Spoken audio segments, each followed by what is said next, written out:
Director Gunasekhar గారు ఎంతో risk చేసి ఈ సినిమా చేశారు అంటూ యుఫోరియా సినిమా పేరు చాలా మంది కూడా మాట్లాడుకుంటున్నారు. అంటే అంత రిస్క్ చేసి చేయడానికి ఈ సినిమాలో ఏముంది అంటే రివ్యూ ఏం చెప్తారు? సో మరి పోస్టర్ చూస్తే అందరూ చిన్నవాళ్లే. రీసెంట్గా స్టార్ట్ అయిన హీరోయిన్, అలాగే తెలిసిన యాక్టర్ ఎవరంటే భూమిక గారు ఉన్నారు, గౌతమ్ మేనన్ గారు ఉన్నారు. వీళ్ళంతా ఏంట్రా ఈ సినిమా అని చాలామంది చూస్తూ ఉన్నారనమాట. ఆ పోస్టర్స్ దాని మీద యుఫోరియా అని ఒక టైటిల్ పెట్టారు.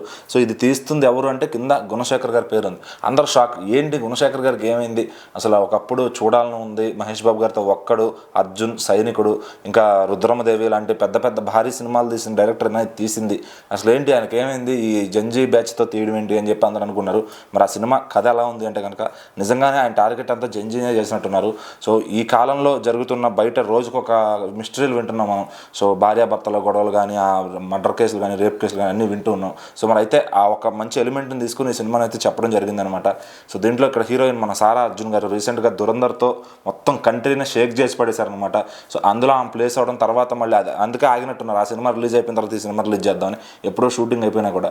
సో మరి ఆవిడ క్యారెక్టర్ ఏంటంటే ఒక రెగ్యులర్గా ఉండి ఇప్పుడు జంజీ బ్యాచ్ ఎట్లా ఉన్నారో అదే విధంగా ఉంటూ ఒక ఐఏఎస్కి ప్రిపేర్ అవ్వాలనే ఒక ఆశయంతో ఉంటుందన్నమాట.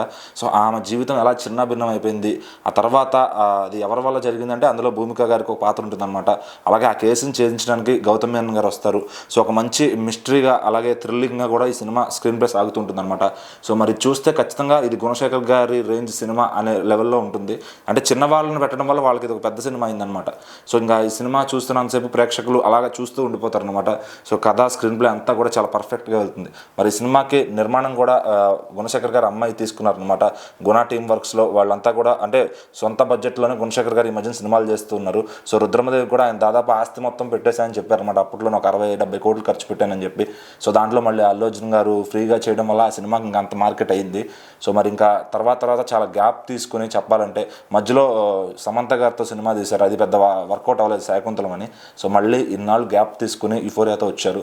సో మరి నిజంగానే ఇది యుఫోరియా క్రియేట్ చేసేలా ఉంది మెల్లగా. అంటే ఒక చిన్న సినిమాగా స్టార్ట్ అయ్యి పెద్ద లెవెల్కి వెళ్ళబోతుంది అనమాట. అప్పట్లో మహేష్ బాబు గారు ఒక్కడుగానే స్టార్ట్ అయ్యి అది మొత్తం ఇండస్ట్రీ హిట్గా మారింది ఆ రోజుల్లో. సో మరి ఇప్పుడు కూడా ఈ యుఫోరియా సినిమా కొత్త యాక్టర్స్ని ఒక షార్లను చేసే సినిమా కావచ్చు ఇది. సో మరి ఈ సినిమా యాక్టర్స్కి ఎంతవరకు ఉపయోగపడుతుంది, ఆ కొత్త యాక్టర్స్కి.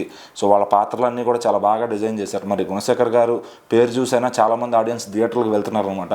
సో మరి ఇది లాంగ్ రన్లో ఏ విధంగా పర్ఫామ్ చేస్తుంది, అలాగే ఈ సినిమా జనాలపైన ఎంత ప్రభావం చూపిస్తుంది. లైక్ ఆ మధ్యన మనం కోర్టు చూసాం, దాంట్లో కొన్ని ఎలిమెంట్స్ చెప్పారనమాట, కొన్ని కేసుల గురించి ప్రత్యేకంగా చెప్పడం జరిగింది.